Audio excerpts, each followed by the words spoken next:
Hello and welcome. In today's video we are gonna relic a neck. We're gonna relic the fretboard and the back of it and all over the neck. I've done videos before on guitar neck relicking, but I've never had a maple neck that I want to relic, and so I haven't gotten that much into the fretboard. But today we are gonna relic a neck, and it has a maple fretboard, and so it's gonna be super fun and interesting and awesome for me to do, because I love to relic and I love relic guitars. If you're not into relic guitars, I really don't care, so you don't have to tell me in the comments below that it's not your thing or whatever, and you also don't have to watch the video. I am not making this video for people who hate relic guitars, I'm making it for people who love relic guitars. And so keep that in mind if you're gonna comment below, that we can be nice to each other. We don't all have to agree on everything, but we also don't have to insult each other's taste. Because when it comes to guitars, it's all just a preference, and nothing really matters except being happy with what you have and with what you're doing. So yes, let's get into it and let's try to be positive and nice to each other. So a while back, and you already know this if you've been subscribed for a while, I made this guitar, which is a guitar that I really like, and that I'm really enjoying it and playing it, and you know, all of that. It's a nice guitar, I like it. It has one small issue, and that is that this neck is a little bit too thick for my taste, and I could reshape it. I've done videos on doing that, but it also has a reversed headstock, because this was, from the beginning, a right-handed guitar that I gave a new body. If you know anything about this guitar and the videos I've done earlier, this was my Jimi Hendrix Harley Benton build guitar, which is a series if you're interested in guitar building and modding and how you're supposed to set things up, you know, a nice way. I suggest you watch those videos. I decided that since I like the guitar overall very much, and I still like the neck, it's just a little bit too thick for me, I decided to get a new neck. And here it is.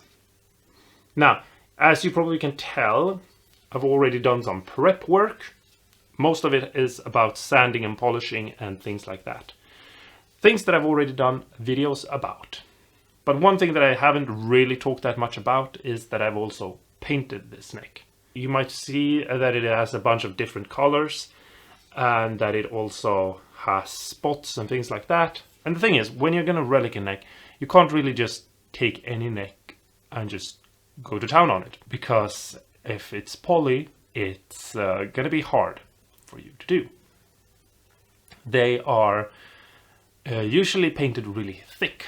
Now, as I've said in my how to relic a poly guitar, you can sand back the poly finish and make it thinner just by removing a lot of it, but it's a lot of work and hassle on a neck to do so.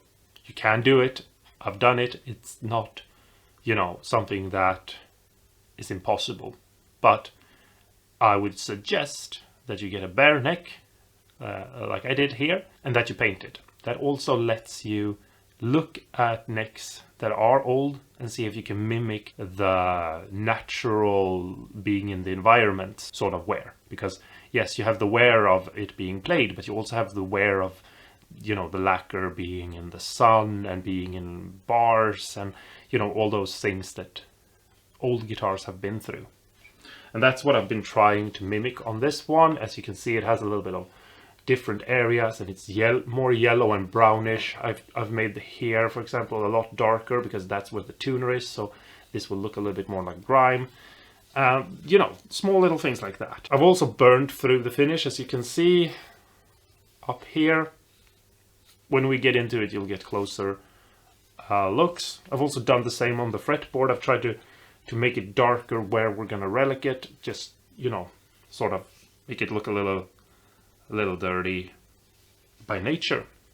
And that's just small little details. They're not super important, so if you can't do that, it's okay. I've already done a video on that before, so I'm not gonna over talk about it here, but I'll still mention it. It's the small little details that will help. And if you're already going to paint a neck, I suggest you try to paint it that way and not try to get even color across the entire neck, because we're not trying to make something that looks new, we're trying to mimic something old. What we need to do is we need to start relicing the neck. And what we're first going to do is we're going to try to just find all those little areas where the finish will have been removed, and we'll jump in to just try to, you know, mimic that sort of pattern and that sort of look and get that down all over the fretboard. Now for the fretboard, I'm going to use some different tools. I'm going to use a scraper. I'm going to use this sort of scraper because it does have a round over that is close to the, you know, roundness of a finger. It's not perfect, but it doesn't have to be exact, because we're not going to try to make the roundness of the finger. We're going to try to get the tip of it, and we're going to try to get that, you know, that finger has been moving a little bit. We just need to do that instead of using something that is flat, like for example a razor blade, because if we try to do a round over with this, we'll dig into the fretboard and get weird, nasty little things. Next thing I'm going to use is I have a knife that has a very small blade, and as you can see, it also has a little bit of a curvature to it, so I can use that. And I also have a scraper that I've done myself that is even more just a round thing. And if you're curious about how I made this, I just cut it out through a thin piece of metal, 1 mil thick or something. And when the saw cut through, I get a natural burr on one side, because if you didn't know, it's about a burr being created like that, and you use the burr to scrape. That's how a scraper works, basically.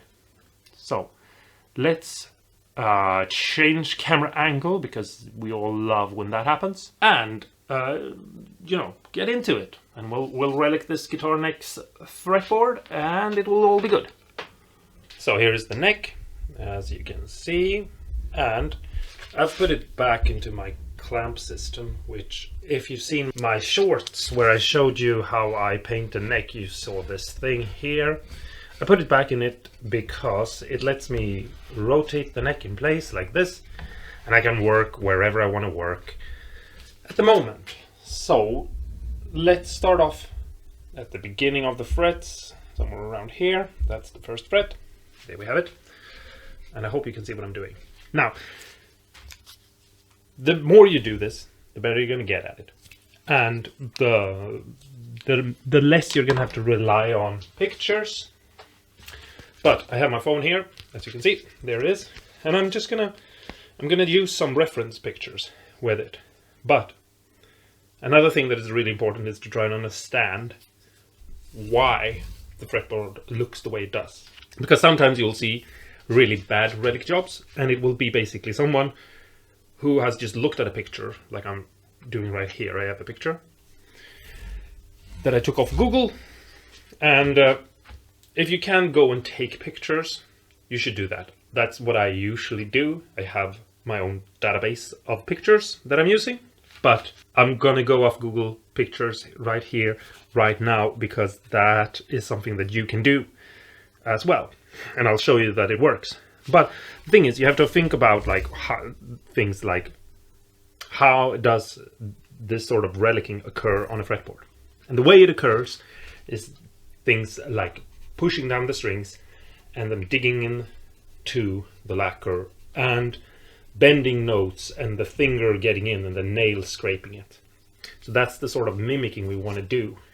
And that means that, for example, the high E string, which is the easiest string to move, that's where you'll have the most.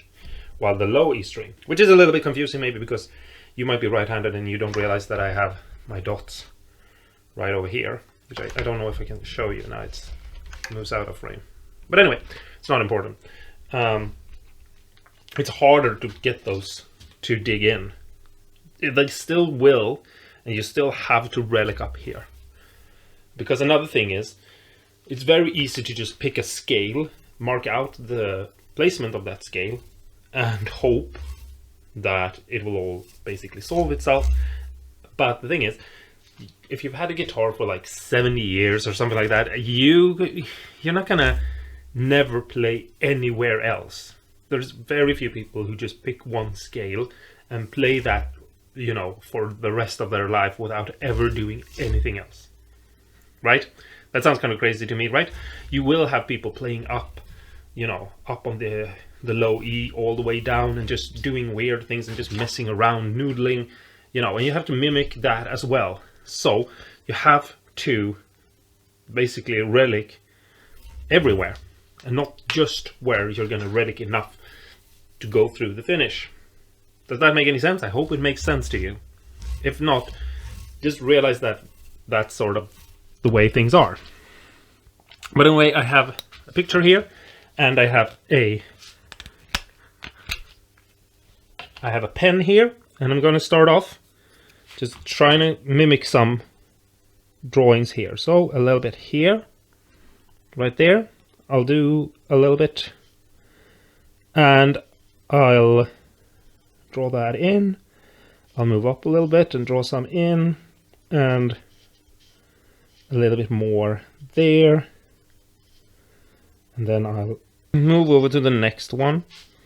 And I'm using the picture to help me, but I can also tell from more experience that, like, for example, they usually get smaller, the relics, as further up to the string thickness you give. And so, for example, let's really hammer it in here. Something like that. And I'm using this, but I'm not trying to draw in a perfect match of the way it looks, because I'm not going to be able to do anything with that anyway. So I'm basically just marking out where I want to go crazy. Also, here I have my first 6 frets, so now I could start with that. The picture I have doesn't show any further down on this particular neck, so I'm gonna look for another one as we continue. But this is a good place to start, and I'll start off with this. And I'll just come in here and try to dig away all the black marker and get down to the wood. And the good thing is, when you think about things like how the relicing occurs, I'm going to show you a way I have to do it, or not a way I have to do it, the way I do it that I think works, and that is that I go in the direction you would wear it by playing. Like, this is how your hand would go. So I use my scraper to mimic that motion, and I sort of just dig in. And you're gonna have to just do these tiny little marks like this and try to make them uneven, you know? Like, for example, as I move towards the fret on this one, I might want to dig in more and more and more, and just trying to get that little rough thing going. And just be kind of hard with it, and, you know, and move your neck a little bit so you can see what you're doing, and just really just try to get in there and dig out some wood, and it will turn out great. And also, don't be scared to connect them, and do a little bit of light relicing right where the frets meet, or the relicing meets. It might be hard to see. I hope you see it better now that I moved the camera. But I'm trying to create that distressed little thing where it's like, and since I have color in the lacquer, if I remove some of the lacquer but I don't really dig in, I get that natural wood look underneath coming through with just the layer of the paint, but I don't get the wear and tear. And that's another thing that you might want to think about, like, you know, like not making the relic can just be in a spot, but let it be a little bit more everywhere, basically. And if you mess up and you make it look a little bit weird, or something where you feel like, oh, I wanted it to not be connected or anything, because you think that might be bad or something, just remember that every guitar neck's relic is different, and every neck is different. And so if you see some old guitars that have been played for 70 years or something like that, they will not look the same, all of them. And there are some of them you will not like the way they look. You'll find that they look kind of odd. So, okay, I take a brush with some water on, and I put it on, and I just sort of dab it on, and I let it soak in. And then I'll come in, and I'll sort of try to distress it with the water a little bit, because the water will soften up the grain and make it easier to sort of get that rough sort of it's been digged away look. And as long as you move in the right direction, which is down like this, the E, then you'll get that little digged in look. As I've said in all my other relic videos, less is more. So really try to not do too much. Obviously, if you're in the same situation as me, where you already have a guitar body, then you should try to think about that as well, and make sure the relic you do on the neck matches the body. And if you've seen the body already in my other videos about it, you know it has a pretty reliced. So I have to go a little bit more overboard on this than I might have done if I didn't do this to match anything, but that I reliced everything together. It's one of those things, you know, that body has sort of reliced itself after I made it, because of the paint on it and the way I've made it. And so, yeah, this one starts out where the other one is now. So yeah, just keep digging away until you get a natural feeling for it, where it feels like, oh well, it's looking pretty nice. And go a little bit over the fretboard as well, and just, you know, you can look at this, for example, here, and you can relic that as well, and just dig away a little bit, maybe especially in the middle, getting a little bit of a scallop thing going, maybe working those two together towards a meeting. And I'm gonna do a little bit here as well, where I just start off a little. I know I didn't draw it out, but I usually I do the roughest part, all the frets down the neck that I want to make the roughest, and then I take all the frets down the neck that I want to make the second roughest, and then the third and fourth and the sixth, and just make a little, you know, a little dig in like this, where it's just something like that. And we'll get into that I did right there more later. It's just the first 6-7 frets, and especially on the high E, will be more reliced. So I got to do that first. But I'm just gonna go back and forth like this a little bit, and just so you know, I'm holding everything really tight in my hands to make sure I don't slip, but I'm not pressing down very hard or really digging in that much. I'm trying to have as light of a touch as possible, because if I take out a huge chunk, you know, like a mill or some crazy thing like that, then I'm gonna have troubles, because then I'll probably have to try and fix it. But if I take out, you know, just a little bit too much, it's okay. But I try to make sure I don't go overboard. Just very light passes to make all of this look a little And yeah, I'm going to continue doing these first frets and I'll be back. So here we have the frets right now. I also did a little bit round over here just to break up the angle and smooth everything out. And I just want to show you, and if you look closely, you can see how it's wider down here and it becomes almost like a triangle. I mean, a messed up kind of weird looking triangle, but sort of a triangle. And if you look closely, you can see it almost everywhere, this little triangle shape.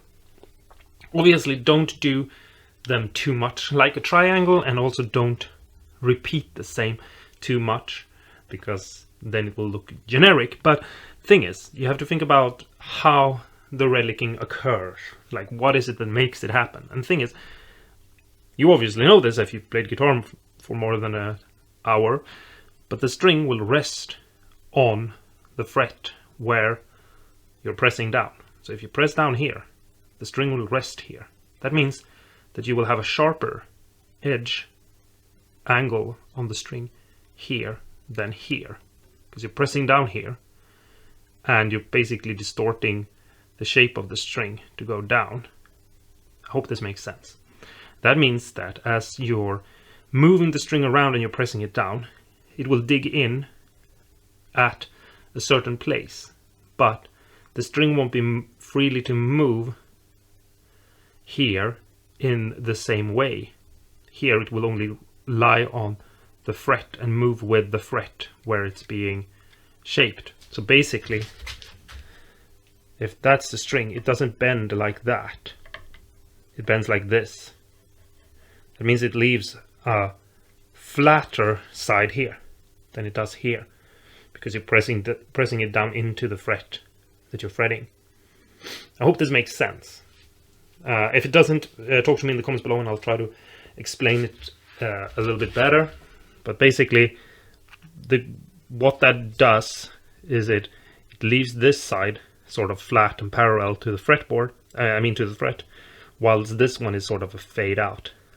It also means that somewhere a little bit further in from where the string touches, that's where it will be deeper. So it will fade into the deepest part somewhere around here and fade out towards here.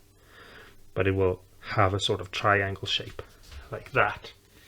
I hope that makes sense. Let me know if it does and if it doesn't, because yeah. So here it is, a little bit of movement. And yeah, let's continue with the other frets.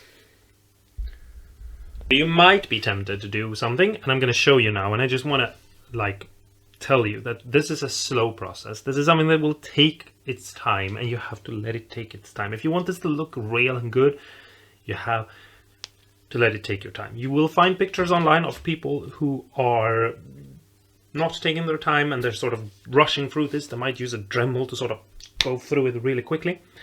And I've done those things too, so I feel like I know what I'm saying when I'm telling you that. Okay, so when I come here, I kind of hold the knives at approximately 90 degrees, and I kind of do light stab things to sort of break up this, because usually you will see a lot of strings being sort of mushed into the wood here, and how the area has been broken up a little bit. Sort of just sloppy tool work. If you used to using tools and you know how to hold them, you would think that the way I'm doing this is wrong, because I'm just kind of almost throwing my tools at it to break that up. And then I'll come in with a little bit of wet and dry sandpaper, and I'll just go over the area back and forth like this to moisten everything up a little bit. Try to not go over the fret, because you don't want to accidentally mess it up, but it's not a big deal because I'm using 1000 and 200 grit sandpaper. But yeah, try to still not do it. And you can go in all directions, it doesn't really matter because it's so fine. But as you can probably tell, maybe you can see right here, for example. Let me zoom out a little bit because everything is blurry for some reason. Maybe you can see right here that I have a little bit of black left, and I'm just trying to get rid of it. So I'm just going to go back and forth and sand like this a little bit, and just trying to make everything look a little bit more even, which might seem weird because you have all these bumps in the front. But okay, another thing I want to just focus on in a little bit, because I feel like I should tell you this before I forget to tell you, is that you have to mimic the finger that you're playing as well. So for example here, you know, you most likely won't play up here if you're doing a G chord, for example. Let me just move the neck a little bit like that. You won't most likely never really play in that spot with your pinky. It's a very weird stretch to do. And the same thing, for example, down here, where we're getting beyond the 12th fret and we're moving up here, and you might play with your fingers in different places than other people, but most likely these spots right here where the fretboard meets its end, those spots are for your pinky, because you're playing like this and your hand is moving up, and you know, so just keep that in mind, that for example, you know, doing a dig in down here, try to think of like a pinky, a nail that is green, you know, something like that, whilst, you know, up here where your cowboy chords are, you know, a lot of them, they don't really use the pinky a lot, so, and they don't use the pinky up on the lower end. So yeah, so let's just take a look over the entire guitar, which is, you know, it's swerving on an axis a little bit. I did some of this relicing before, but we're mostly focusing on the wear. In this one, you see here how I've left a little bit going, but I sort of messed up here up a little bit just to get some. So I'm going, moving in different weird patterns that, you know, a tool isn't supposed to be used. Can be a good idea, just because it might help with making it not look like you've used a tool, you know. Because if you're, let's take a piece of wood here for an example. Here we have a piece of wood, and you can probably tell that this has been going through a planer, because you can see a tiny bit of waviness from the planer in it, and it's also very straight, you know, that sort of thing. And if I take a knife and I start carving it a little bit, you'll see that I get the sort of carving patterns that you get from using a tool the way it's supposed to be used. If I want to carve here, you know, I'll get that sort of a look, that sort of waviness from going in and going out. And obviously you don't have to do it like that, you can go a little bit bigger, but you can probably tell that this is man-made, because I've used the tool the way it's supposed to be used. But if I take something like, for example, a razor blade, and I kind of go just a little bit like,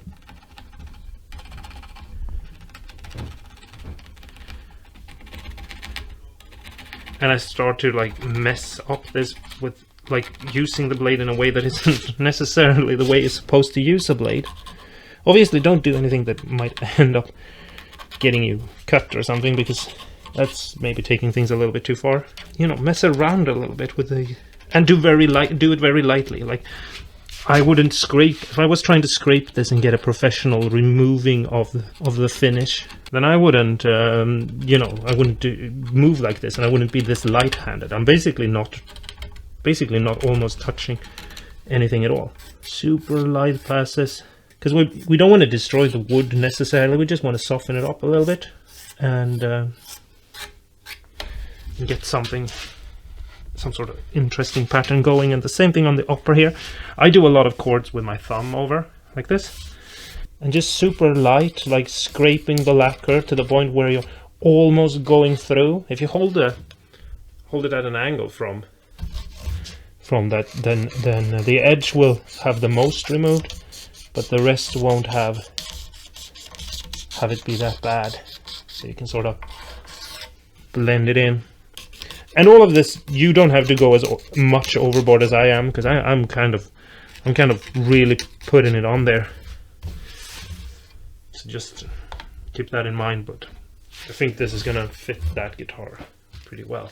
I'm taking a very tiny bit of 400 grit, and I'm just kind of going back and forth like this, just a tiny bit. It's super hard for you to see what I'm doing, but it's just a tiny little movement, just to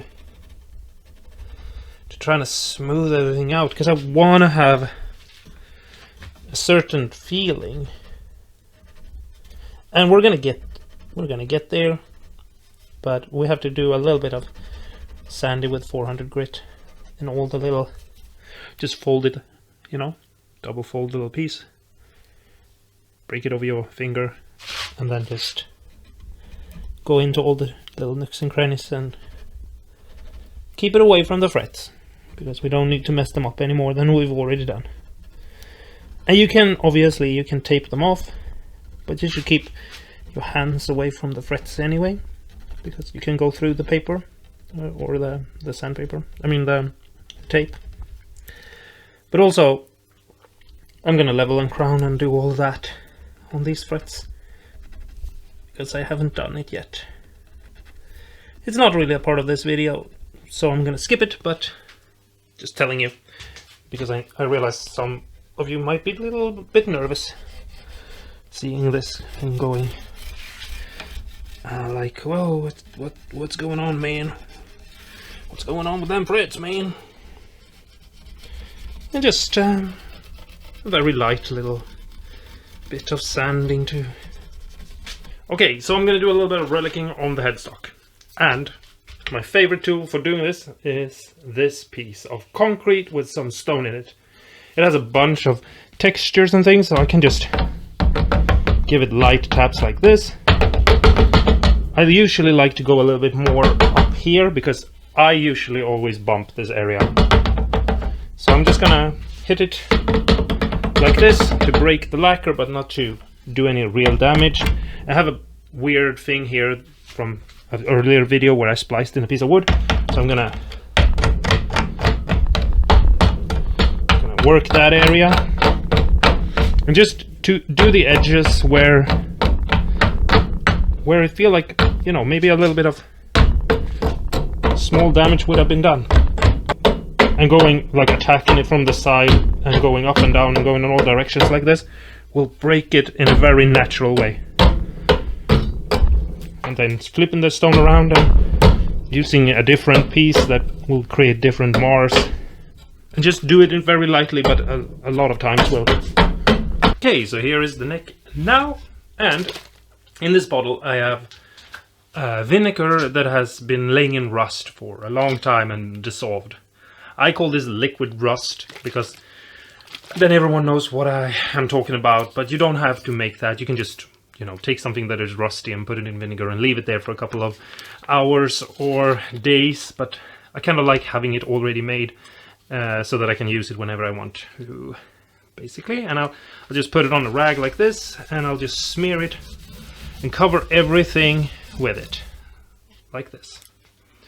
And one thing that maybe you've seen from how I painted this is that I've gone sort of into around the frets, which is maybe something I should have shown in more details, but you know, I forget about half the things that I'm going to talk about when I press record. That's just the way it is all the time. So yeah, and I just it's kind of an important part. You know, are your frets new or are your frets old? You can go whichever way you want to. If you have the original frets, that's cool, you know, but maybe you don't. Story-wise, I mean, this does have its original frets, but I'm going with there being a little bit of something there. Yeah, and as you can probably tell already, it's starting to grayish up, but I'm just going to go through this and wetten it down all over, make sure everything gets a coating of this vinegar mixture, and I'll apply it a couple of times and then I'll be back. So yeah, I'll see you in a couple of hours when this has been left to dry for a couple of times of being smeared with vinegar. Alright, so the neck is all good now. And I think that maybe it's a little bit too dark. I don't know. I haven't decided what I think, but I'm gonna have it this way now, because you can't think about things too much. Here I have some shellac, and I'm just gonna take some of it, put it on a rag, like so. Decent amount, you know, not too much. And I'm just gonna smear it in everywhere and try to get it into these little nooks and crannies. And, you know, you don't want to leave bare wood just being, you know, bare, but you also don't want to go totally crazy with this, because obviously this is supposed to be worn off. But and you don't need to use shellac. I just like shellac, and I like the way it works on the kind of guitars that I'm making. So I like to just smear it in and get a thin, nice layer like this, and I'll leave it to dry for a bit, you know, and then I'll come back and look at it and see what has happened, and like how putting it everywhere has affected everything. And shellac dries fairly quick, so it gives me the opportunity to come back and do it a couple of times and build up a thin finish that is protective and nice, and that will keep this neck safe from harm that I haven't inflicted upon it for a long time. Because, you know, I don't want this guitar to be worse off because I've worked on it. I want it to be better. And so yeah, it's important for me that everything works out the way it's supposed to, because obviously if everything became worse because of this, it would be a failure. But it also helps to get that kind of a sheen that I really like. So yeah, we're gonna just leave this to dry for a little bit, and we'll be back. And okay, so while I wait for the shellac to dry and all of that, I might also go in and put on an extra layer or something. I've coated it twice now, might be good enough.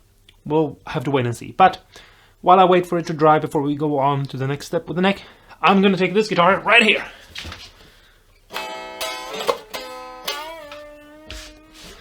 I'm gonna take off the strings, I'm gonna take off the neck, yes, because obviously we're putting on the other neck, and I'm gonna take off the bridge and also the jack right here, and I'm gonna relic them as well, because, you know, the strings are off, the neck is off, I might as well get in there and relic the back plate, the bridge, and the output jack. I'm not going to focus too much on them because I might replace them later. I don't know. I don't really have a reason to do it, but yeah, I'm going to give them a light relic. I'm not going to relic the tuners because, well, obviously these tuners are the wrong way around, so obviously not these tuners, but I have the same kind of tuners going on that neck. And I haven't really decided yet, because I'm so bad at making decisions, that I haven't really decided yet what tuners I want to put on. So I'm just going to put on the tuners that I have that are basically the same tuners as these. I'm not super happy with them. They're not bad or anything, but I'm just not really happy with them for this guitar because they don't really fit. I think I'm going to go with Groover tuners or something like that, you know, the classic vintage style tuners, but I'm thinking that maybe I want something a little bit different anyway, you know, maybe nicer buttons on the top or something, I don't know. Anyway, I'll relic the tuners some other time, just letting you know, so if you think it looks kind of strange and weird, it's gonna happen at some point. I'll most likely not do a video on relicking the tuners because I've already done a video on relicking hardware, and that video is just not old enough yet for me to have to redo it. So I'm gonna take this apart now, you know.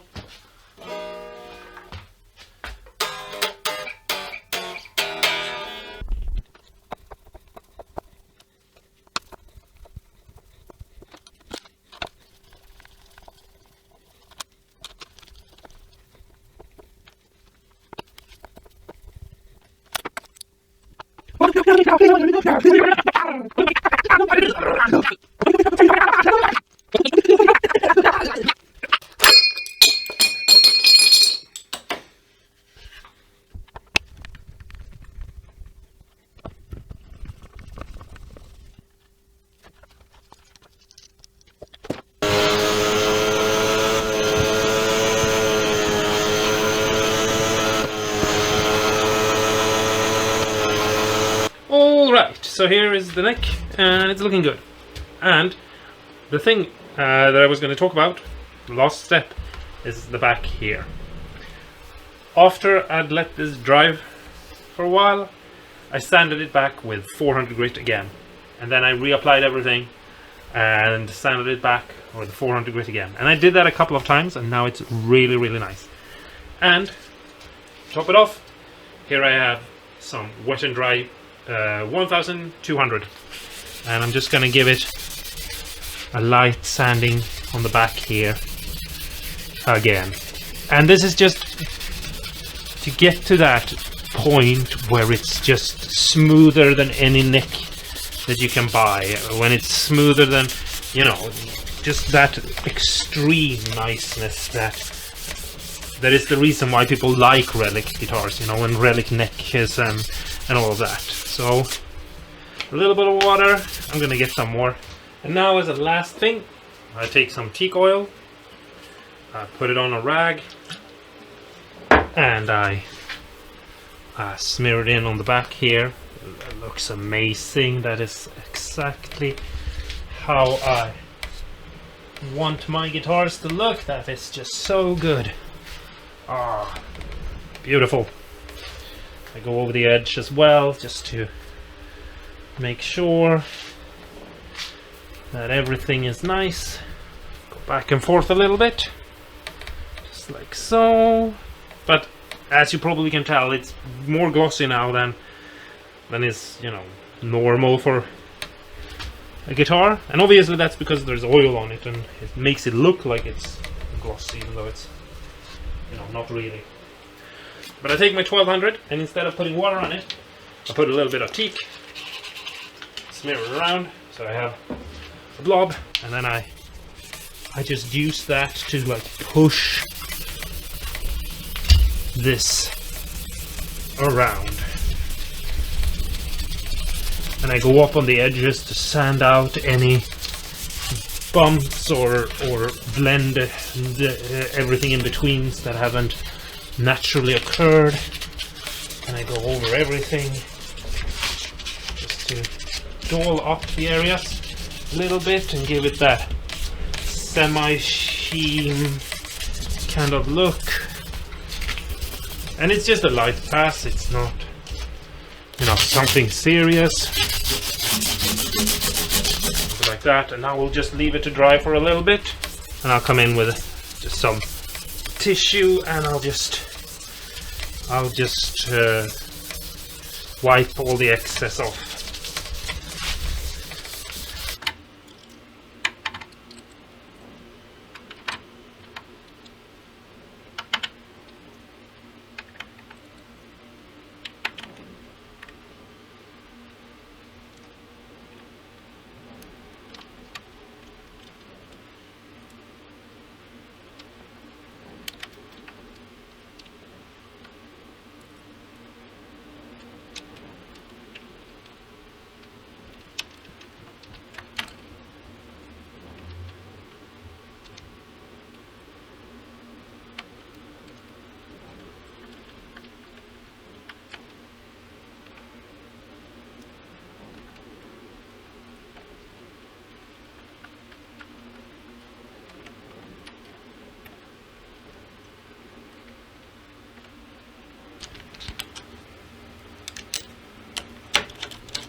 Okay, so here is the neck, and obviously the fretboard, which is, you know, the main focus of this video, I think, maybe, I don't know, and the back,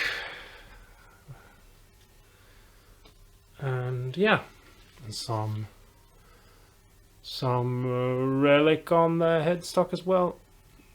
So now, also here is the parts after being reliced a little bit. Now I just need to put everything back on the guitar, you know, except new neck and strings. So here is the guitar now, and I gotta say, it needs a little bit of a setup. No, I think it looks really nice. Obviously, it needs to be tuned because I don't know what you think, but I think this is out of tune.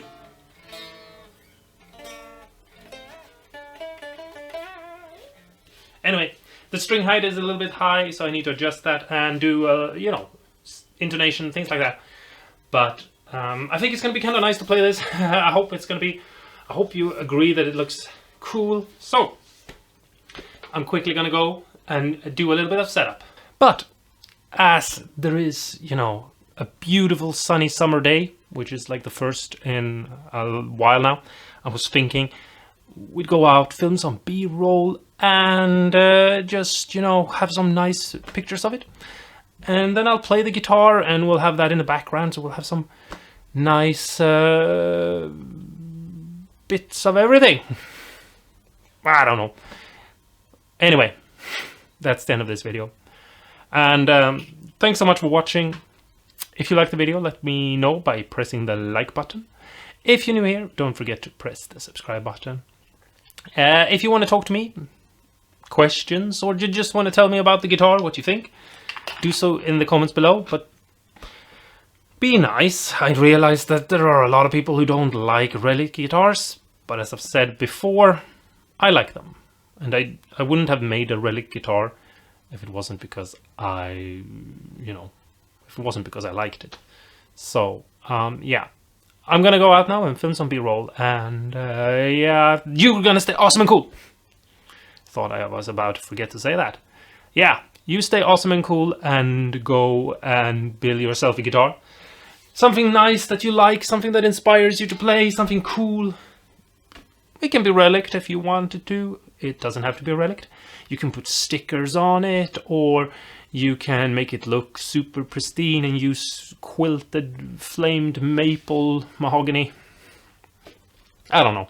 Whatever you want to. Some weird sparkle finish maybe.